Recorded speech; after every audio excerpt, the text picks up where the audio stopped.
तो अब ये दिया हुआ है हमारा चौथा क्वेश्चन। ये क्या कहता है कि बिंदुओं -3, 10 और 6, -8 को जोड़ने वाले रेखाखंड।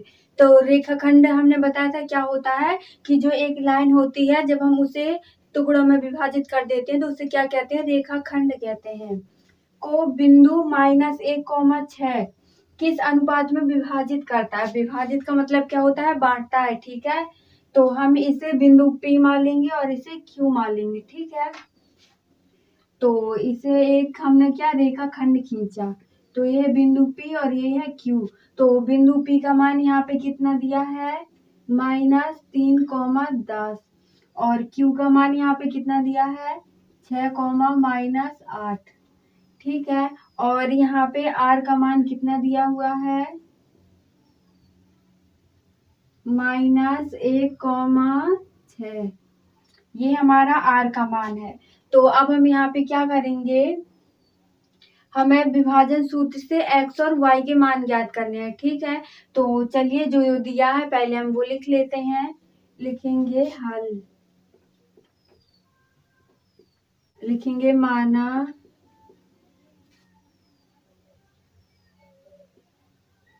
P का मान यहाँ पे कितना दिया है, -3, 10 और Q का मान यहाँ पे कितना दिया है, 6, -8। R का मान यहाँ पे कितना दिया है, -1, 6। तो हम यहाँ पे क्या करेंगे, विभाजन सूत्र से निकालेंगे। ठीक है, तो लिखेंगे विभाजन सूत्र से, विभाजन सूत्र से। तो विभाजन सूत्र क्या होता है, तो विभाजन सूत्र से हम क्या करेंगे, पहले हम y का मान ज्ञात कर लेते हैं। ठीक है, तो यहाँ पे लिखेंगे y बराबर, y का मान क्या होता है, m1 और y2 प्लस m2 और y1 बटे m1 प्लस m2। ठीक है, तो यहाँ पे y का मान कितना दिया है, 6 दिया है, तो लिख देते हैं 6 बराबर m1 का मान क्या है, नहीं पता है, तो m1 और y2 का मान कितना है, यहाँ पे -8 है,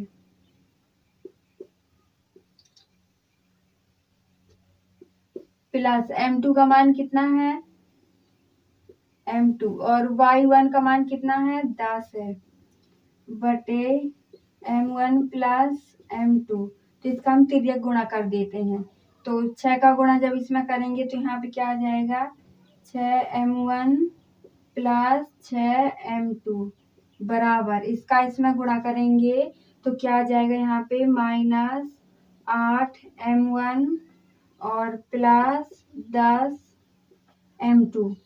इसका पक्षांतर कर देते तो 6m1 यहाँ माइनस क्या, तो ये प्लस में हो जाएगा, 8m1 बराबर, और जब हम 6m2 यहाँ पे कितना है, 10m2 है और ये प्लस का 6 करेंगे तो यहाँ पे माइनस का 6m2 हो जाएगा।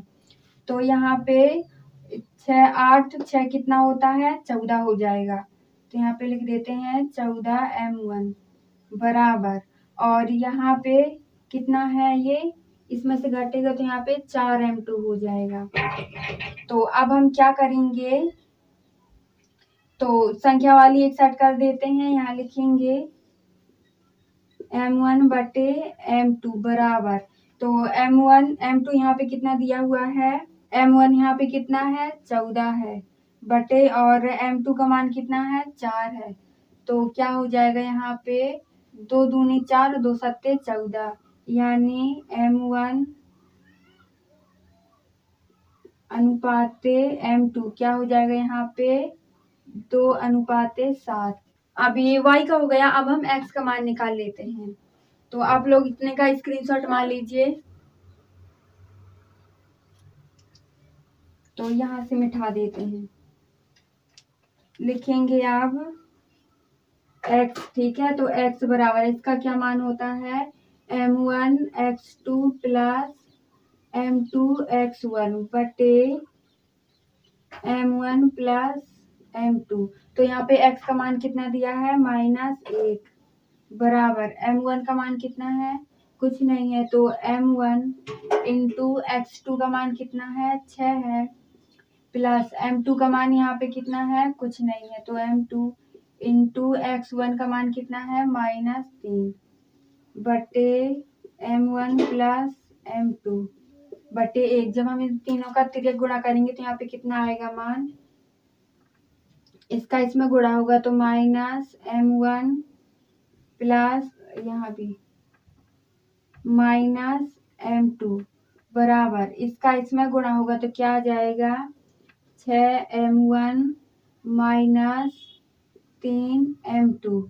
तो हम m1 वाली संख्या एक साइड कर लेते हैं और m2 वाली एक साइड, तो यहाँ पे -m1 इसका पक्षांतर करेंगे तो ये भी -6m1 हो जाएगा बराबर, यहाँ पे कितना है, -3m2 है, इसका पक्षांतर करेंगे तो ये +m2 हो जाएगा। ठीक है, तो 3 में से 1 घटेगा तो यहाँ पे माइनस का 2 आएगा, तो यहाँ पे माइनस माइनस जुड़ जाएगा, तो 7m1 बराबर -2m2।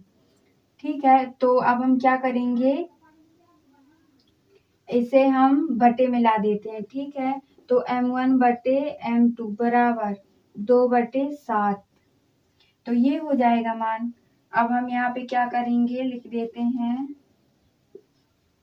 m1 अनुपाते m2 क्या आ जाएगा, बराबर में 2:7, ये हमारा आंसर हो जाएगा।